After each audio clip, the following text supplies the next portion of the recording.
with 4 competitions. And this presentation today is about how the violin works. And as part of the Insider's Guide to the competition, and I run this throughout the whole competition. I'll be giving talks in order to give you, the audience, a much more insight into the whole event.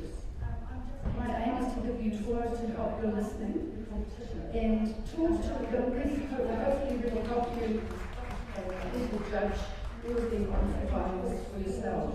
You can refer to your program books for more details on each presentation that I'll be giving. But generally, they're before each new day's session, and I'll cover some of the more relevant issues to do with each session of the day. In terms of what the judges are listening for, clearly there will be many highly technical and musical issues that are impossible for me to summarise for you in a brief session. Basically, the judges will be using all the knowledge and experience that they have amassed throughout their whole professional lives. And this will be informing their decisions. And of course, their knowledge and expertise is why we hire them to judge for us. But in an attempt to offer you some more general insight, today I will be explaining how this incredible instrument works. I think the violin really is rather remarkable in terms of the physics involved, and I have to admit, in preparing for this session, I have learned a lot myself inside. Today I'll be explaining. I hope that you'll find it interesting to know a little bit more about how it functions, and more importantly, I hope that it will give you a greater understanding of how the violin works in a way that will be beneficial for you in your own listening and assessment of competitors. There will be an opportunity for you to ask questions at the end of the session, and in fact, please feel free to come up to me at any time in the whole competition and ask anything you think of, that you need to know, want to know, and I'll do my best to answer your questions. There will be other things you're most welcome to do at the end of the session, is come up and have a closer look at the instrument, because I'm quite a long way away, and there are some really detailed things that I'll be going into, but you're most welcome to come and have a look to answer your questions. So, I'm just going to ask a bit, because I'm afraid I'm going to have my violin. How does this incredible instrument work? In very general terms, sound is produced by the movement or displacement of air. And in the case of the violin, this fundamentally the resonating of the violin body. And in particular, the vibration of the front of the violin as opposed to the back or the sides. So in particular, this vibration that moves the air in and around the violin. And this movement produces sound waves that our ears and brains interpret as violin sound. So any one instrument, be it a clarinet, a horn, or a violin, this vibration produces its own combination of harmonics.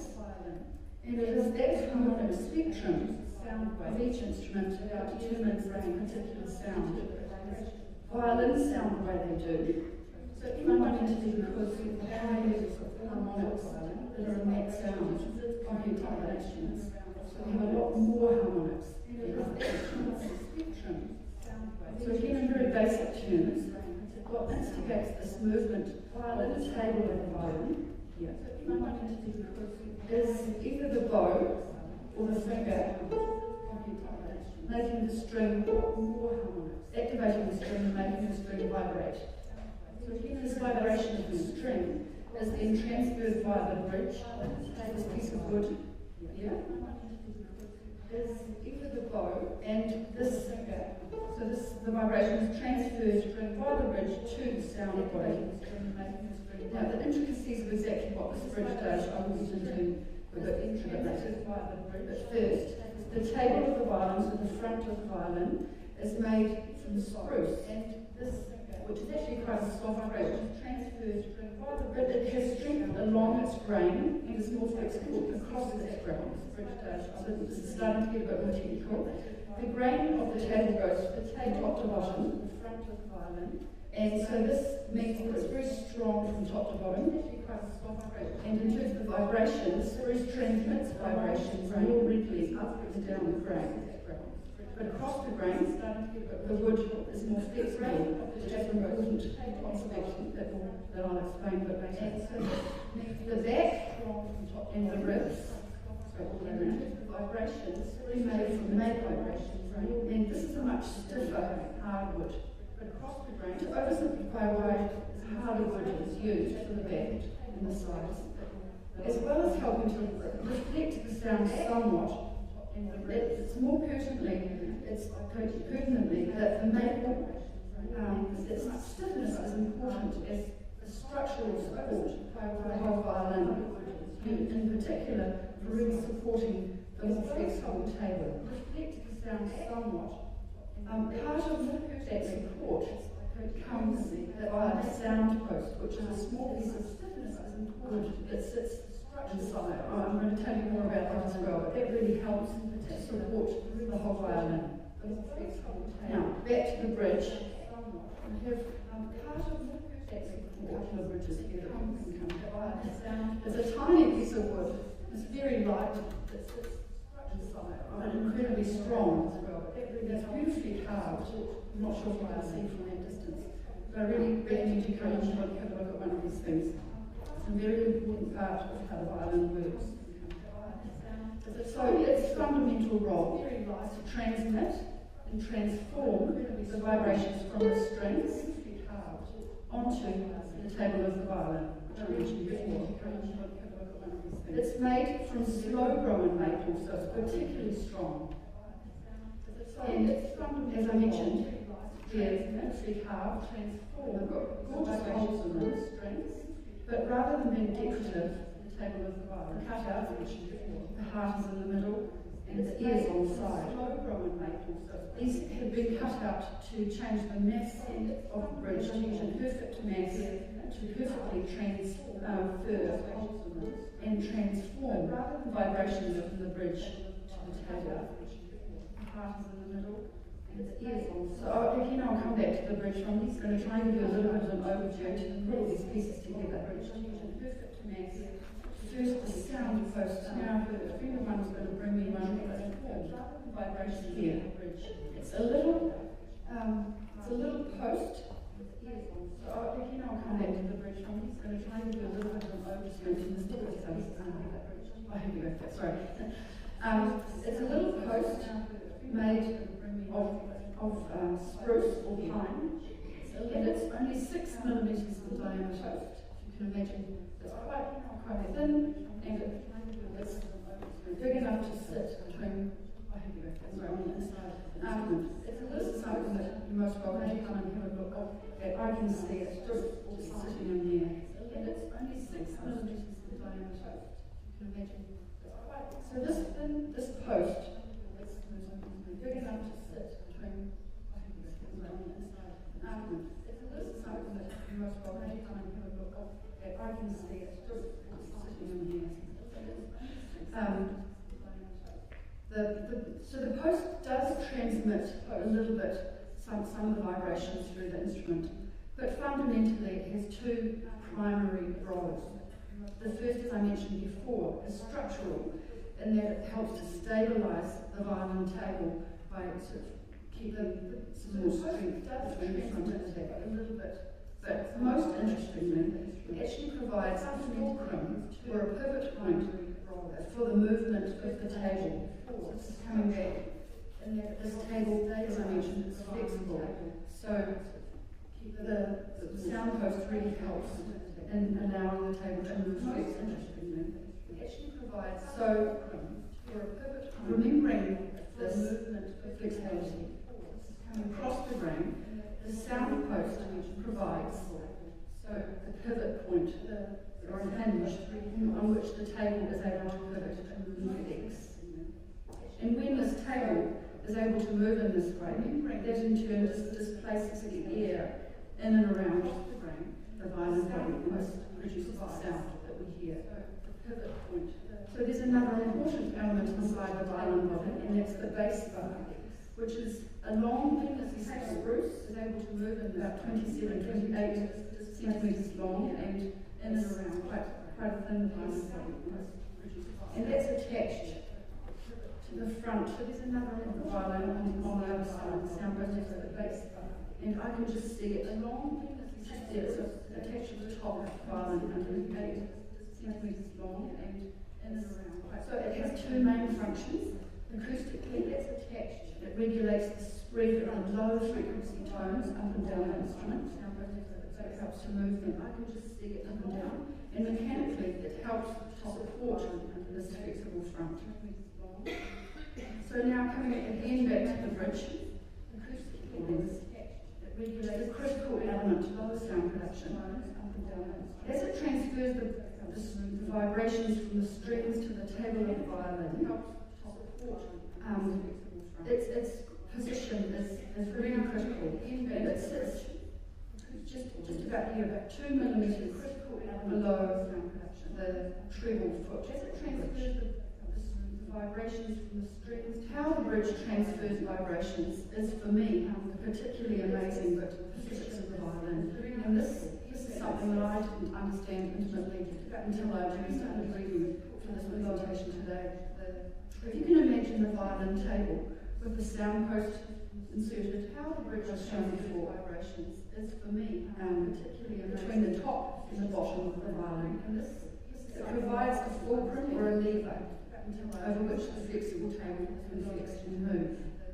If you can imagine the violin table closest to the sound post, there is less ability for the table to move between the top and the bottom. And further away, there's more ability for understand that pivoting action and move. So this ultimate movement, I'm doing it quite grossly here, is incredibly small, and we can't see it when the violin is making sound. But of course we can hear that action in the sound that we hear when something's playing.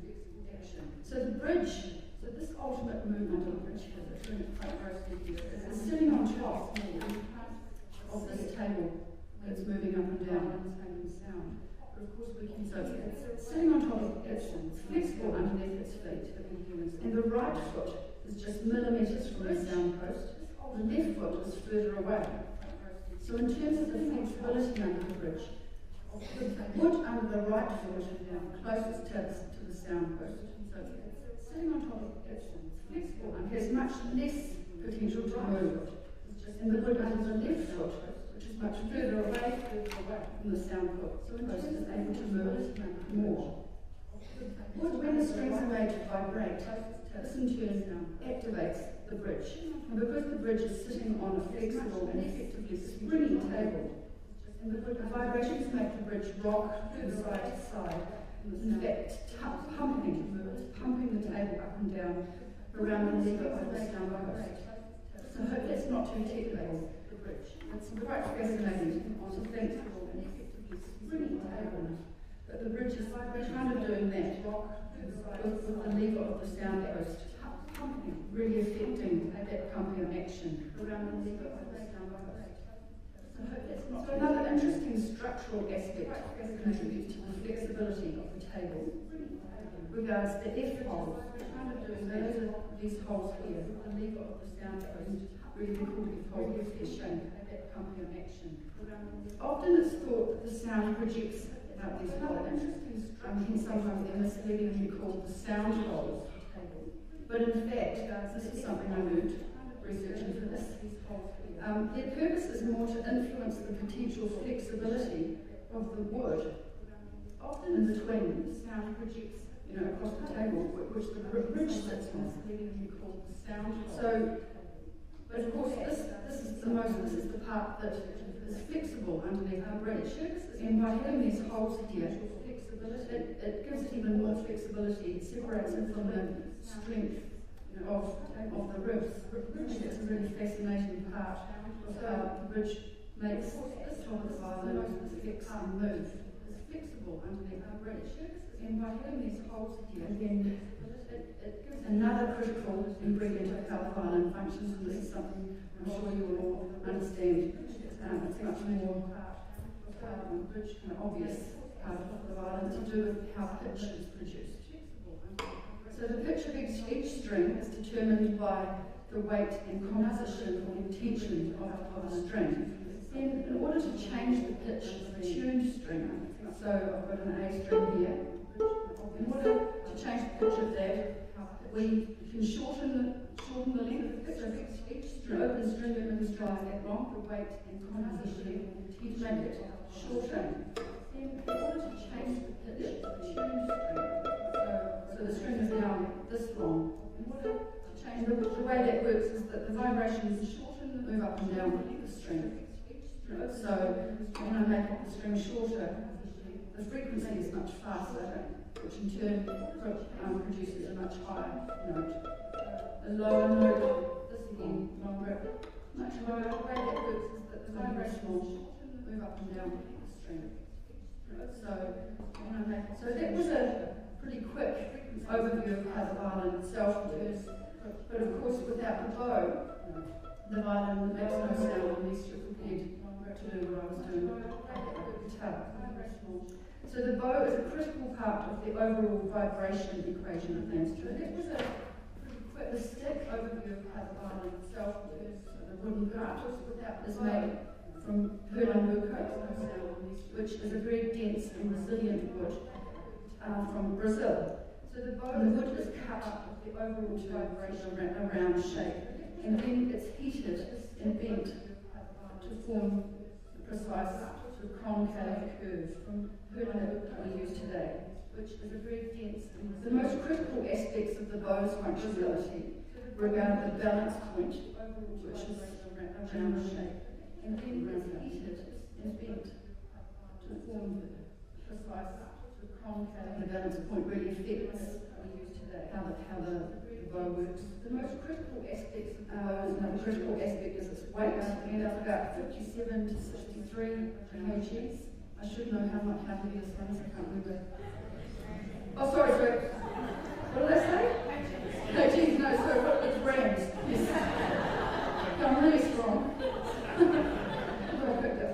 The strength is and how resistant it is to bending, and then its elasticity. That's how much how it responds I'm really strong. So very strong and resilient, and how resistant it is to bending. So this strength and malleability and flexibility are important ingredients in the function of all of the various bow strokes. And all of these aspects allow for the bow to be played in a very sustained way, as well as allowing the bow to bounce. It really loves to bounce in certain parts of the bow, and of course there's every type of bow stroke in between sustained sound and a bouncing stroke. It's a very sensitive tool, as well as can do all sorts of amazing things. In particular, the wood also plays a huge part in the ultimate tonal output of a violin, and it really has an amazing impact on the precise vibration and resultant overtones that are generated from the string. So you may be interested to know that different bows can make the same violin sound very different. In fact, depending on the bow, make a violin sound like a different instrument. So it's a very important part of the equation of the generator and string. Quite often, if you buy a new violin, you need to go out and find a different bow to really match the instrument, because they put the hand work together so intimately. Make the violin sound like a different. So then there are horseheads, which are very important part of the equation of the generator and string. Quite often, if you buy a screw that tightens, you go out and find a different bow to really match the horseheads, because they put the hand work together. And they're sort of plugged in there. So then there are horse to the frog, which I can just now, this is a screw, I'm sure there's a name for that. And I can tighten that up. And that's pulling the frog and changing the tension of the hair, and also the tension, which I can just that pulls on a stick. So I think this is kgs now. the weight and that I'm now putting on the stick is between 5 and 8 kgs. It comes from changing the tension. I hope that's right. I kind of just tough it in. So I think it is quite a strong force. So I think that affects the tautness of the bow. So that this bow now is much more springy because it's got some tension on it. So also the next thing that's very important is rosin has to be applied. Little boxes of that. And that's applied to the hair in order to produce a stickiness. The hair simply won't play if I had a new. The next thing that's very important, rosin has to be applied. There's not much rosin on there.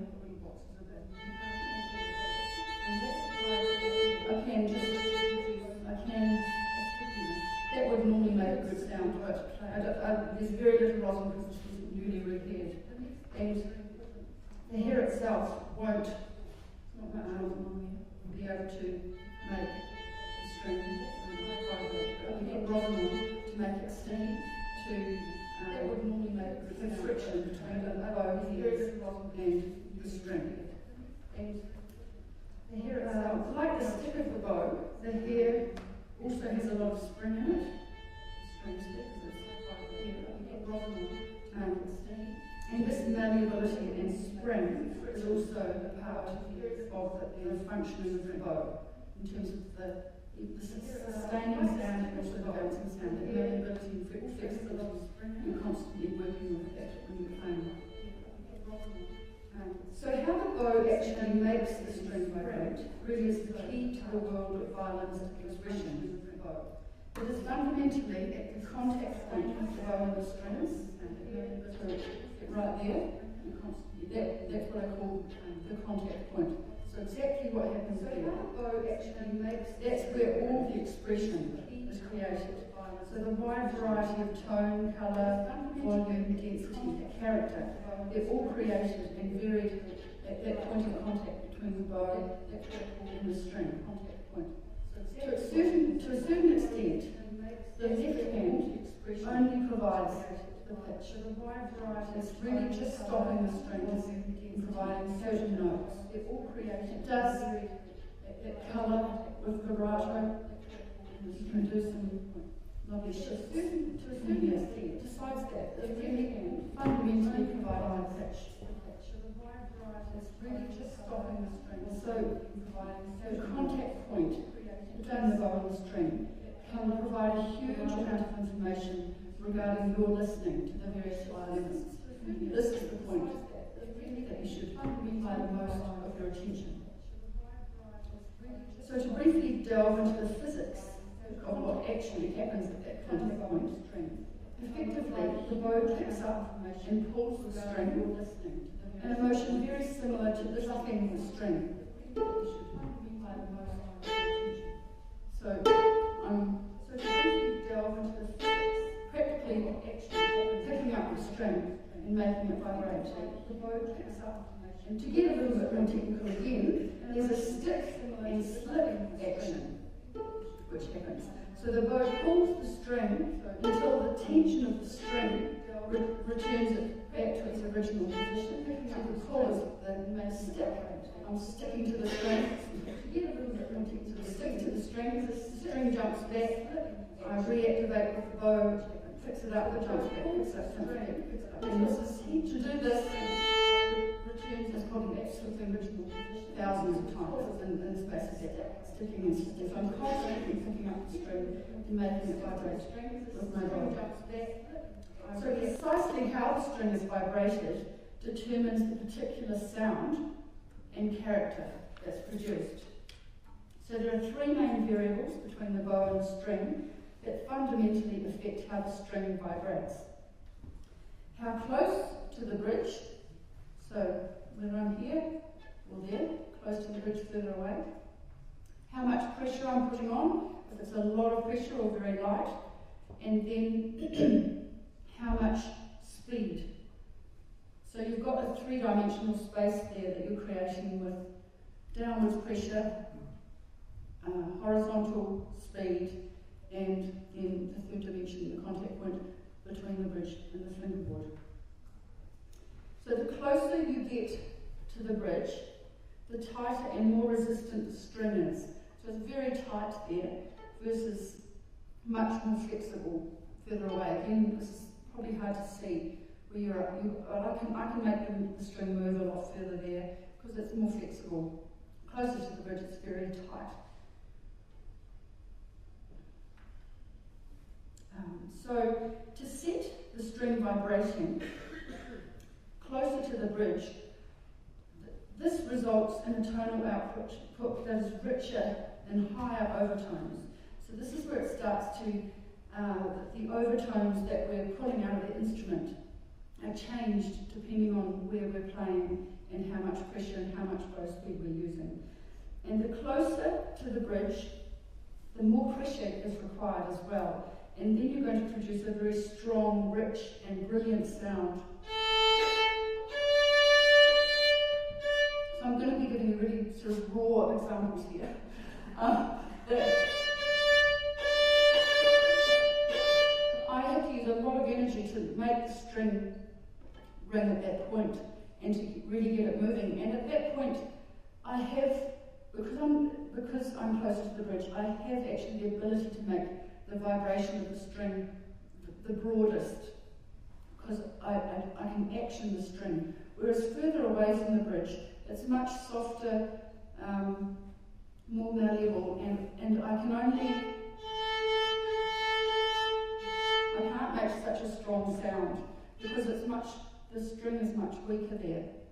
One of the things which is fascinating is if I try and apply the same pressure as I am here, further away from the bridge, and I promise you I'm just applying the same amount of pressure, this is what happens. Because the string can't take it there, it's much more malleable, and effectively, if the string is vibrating a lot further away from the bridge, so here's the bridge, if it's going like this, if I apply too much pressure here, I sit on it and I can't vibrate. Yeah? Whereas I can apply a lot of pressure here because it's actually not vibrating as far at that point, but I can, by playing at this point, I can make the string resonate a lot more. Consequently, also, if I try and play a very soft bow, a light bow, here, I get actually a sound that we sometimes are called for, ponticello sound. And the reason it makes that sound is I'm not able to engage with the string, not able to get it, the stick and slip. And I'm just sort of coasting over the top of the instrument and only getting it to ring in a certain way that produces a certain set of harmonics. So, but I'm not really engaging with the string.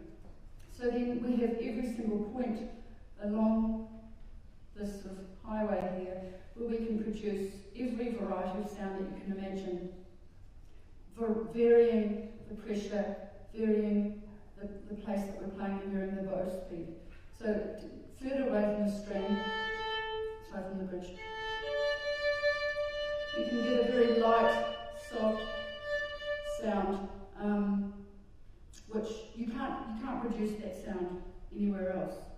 Yeah, so basically every violinist is playing with those elements all the time to produce the variety of colour and tone that they want to be playing with. So that kind of wraps up my overview of the physics of how the violin works. I hope it wasn't too technical.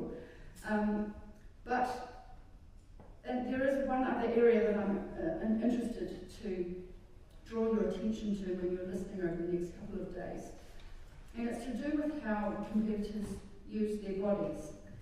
Because really our bodies become part of the instruments themselves. That we really are, our bodies are our instruments just as much. And the malleability and the flexibility of our body is a very important part of the malleability and flexibility chain that the violin and bow require.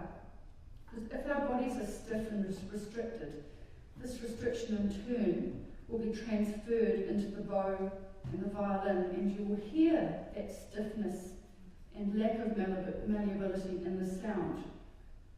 So I encourage you to observe how the player interacts with both the violin and the bow. There are a number of connection points between the body and the violin and the bow, and the quality of these connection points all have an impact on the performance. So there are fingers on the bow, there's the chin on the chin rest, and I'm contacting with my shoulder at the back, and of course with my hand and my fingers, the violin. So these points all work together to support the bow and the violin and to produce precise sound.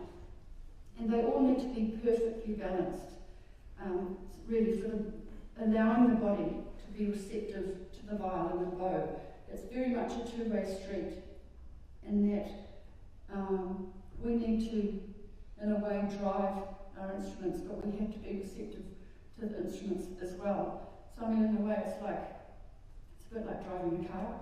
You know, you need to respond to what you're feeling, and the more precision the vehicle is, the more you have to interact with it. So try to notice if the violin and the bow are natural extensions of the body. So whether the bow is acting like a natural extension of the arm, whether the violin appears to be a natural extension of the body, whether the violin can come to the body can come to the violin. It should look like a sort of a natural engagement. And the reason, I'm particularly passionate about this, but I really believe that it has a huge impact on the sound. It really has an impact on the physics of what I've been talking about. So you can also notice how they use their heads, and are their necks and shoulders free and easy, for example. Our head, and this is definitely kgs this time, our head is 1/6 of our body weight. So for me that's about 12 kgs. So you've got a lot of weight to be managing there. Another interesting fact with the violin that I think it's easy to overlook is that we have to hold the instrument up. We have to support it. So unlike the cello, for example, which rests on the floor, or a piano, which is obviously just sitting there, you just go and sit and play at it, we have to hold the instrument up and support it, and ideally balance it, and then begin to engage without being restricted by the fact that we have to hold the instrument up. So it's a really fine balancing act, and I just encourage you to investigate how the competitors are interacting with the instrument from that perspective. So their physical malleability and fluidity and their overall general physical balance really has a big impact on both how they're able to get around the violin, as well as drastically impacting on the quality of the tone. So as I mentioned before, a rich, full and round tone requires free and malleable body. A stiff, tight, if you can imagine, stiff, tight, tense body is going to produce that kind of sound, because it's going to be transferred by these very sensitive instruments, and it will impact on the vibrational physics of the instruments. So you can see and hear whether somebody is using their body well, and whether their left arm can move freely up and down the instrument, whether their bow arm looks gorgeous. It just should look fantastic.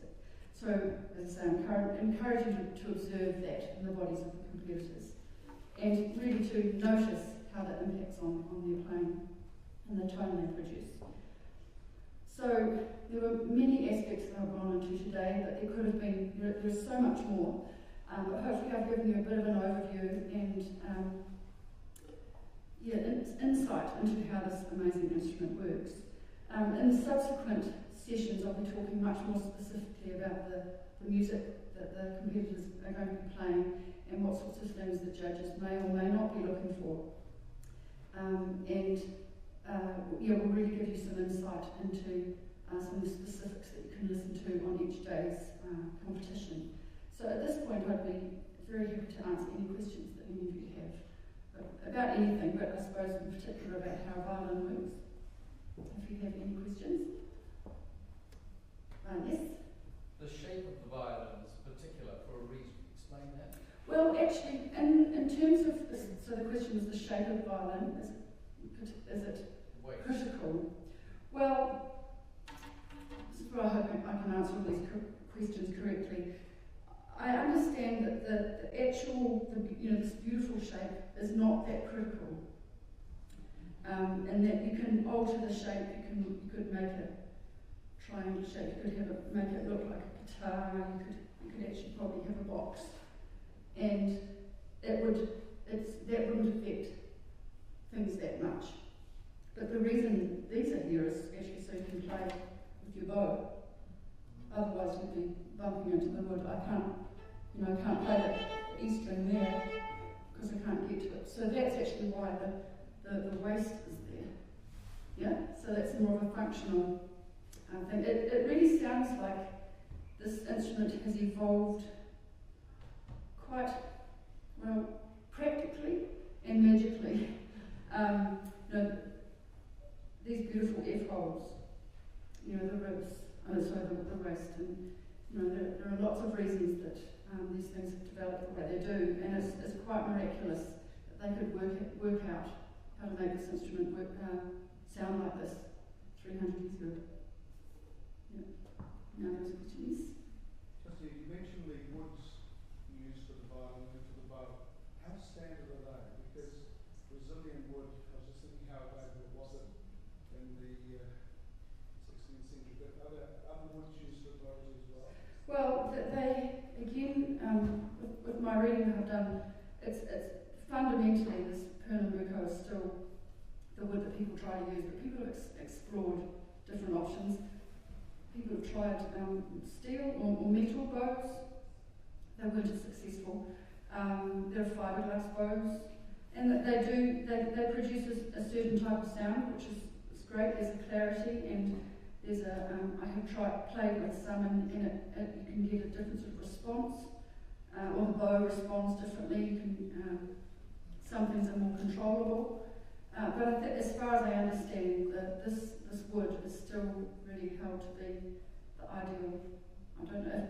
Please, if anybody's here that knows more about such things, just pipe up. We're running out of permanent hardwood. Yes, that's right. Running out of it. Yes. The forest being cut down in Brazil.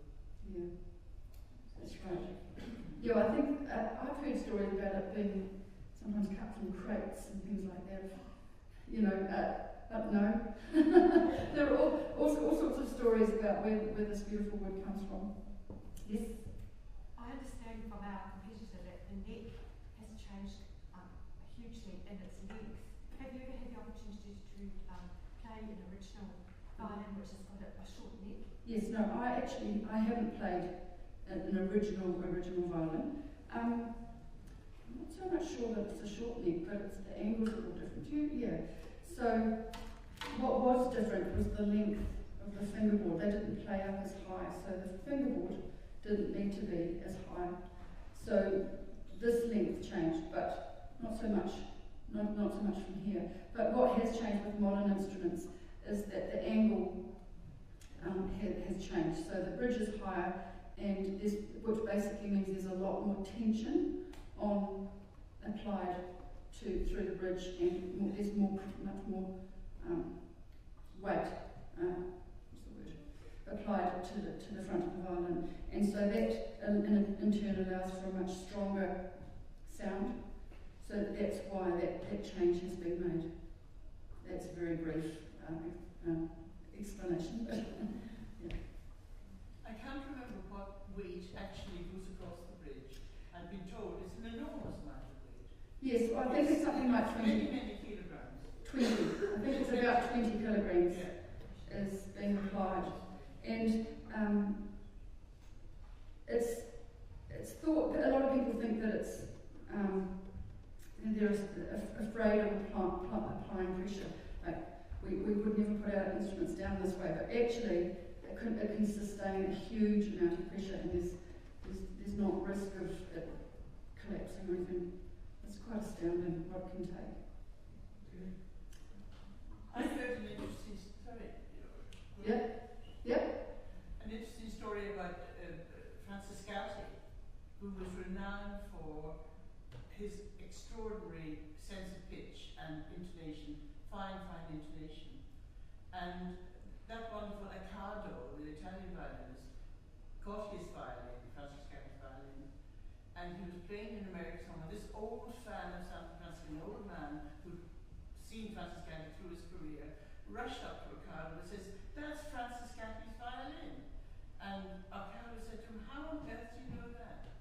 Because the intonation on it is so fine. And underneath the table, where it's a soft wood, the wavelengths of when you play on a violin perfectly, beautifully in tune for a very, very long time, the wavelengths are extraordinarily wonderful. They're just, it makes quite a difference. It's a huge difference. Right. And he recognized the sound of the violin because the natural wavelengths improve the sound, of course. Right. And it's a lovely story. Yes? I noticed that most violinists are playing the violin on its ears, and I just wondered if that's anything special rather than on the flat. Well, there are different theories about that. But if it's actually on the edge, there's potentially more power being applied to a smaller amount of hair. And so that's one theory, that you can actually, the focus of all the energy is more precise, whereas if you're using all of the hair in a certain way, you're spreading out. But that is one of the things that you can vary as well, in terms of depending on specifically what sound, because it does have an impact on the sound. It's just not as big an impact as those other three variables. What about the tension on the bow? Yeah, the tension on the bow is another personal thing.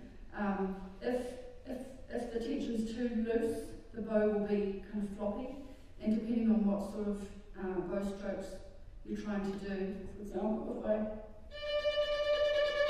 if I'm doing that, but my bow is too loose, I'm going to just do the same thing. It won't, and there's hardly any tension there. But if I go too tight, which I shouldn't really do. Again, it's actually not going to bounce as much because it's too tight. So it is actually one of the aspects that you're constantly adjusting, partly because humidity affects the hair a lot. So if you're standing on stage under the lights, that will be changing. So you might notice the competitors unwinding and tightening. It's because the hair is actually changing, or maybe they're about to do a bow stroke that they want a certain feel for. How is the Baroque bow different to what you've got? Oh yes, well, I'm not a specialist in all that sort of thing, but basically a Baroque bow is it's not a concave shape. It's going to be more of an arch shape.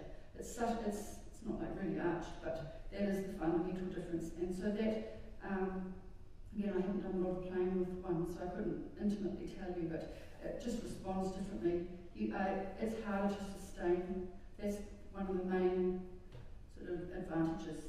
But you can also make the bow bounce more. You can probably just do more things with it. I hope I'm correct with that answer. Yes? How critical is the thickness of the top and the bottom? Well, the top and the bottom of the violin. Yeah. Yeah, well, again, a violin maker would give you a much better answer to that, but I believe the top can vary between 3 to 4.5 millimetres. So, in some of the reading I've done, again, they actually have said in some ways there's not necessarily rhyme or reason to why some instruments have some thicknesses and others don't, but I'm sure there's sort of standard rules for the thickness. So that doesn't really answer your question. If I see you around, I'll talk to a violin maker and find out. Anything else? Yes? What difference does it make, or what difficulties arise if you're left-handed rather than right-handed? Well, yeah, I would say actually it's no disadvantage either way, because you've got to use both of your hands expressively. You know, the right hand obviously has to do a lot, left hand has to do a lot. So yeah, I wouldn't see an advantage to swapping it around to only have to have it built completely opposite. You couldn't play in an orchestra. Yeah, right. Functionally in a society it would be probably. Yes, anything else? Any other questions? Okay, well please feel free to come and ask me anything, and come up now to have a closer look at all these things if you're interested. We also have some books so I can show you some pictures and so on. Thanks very much.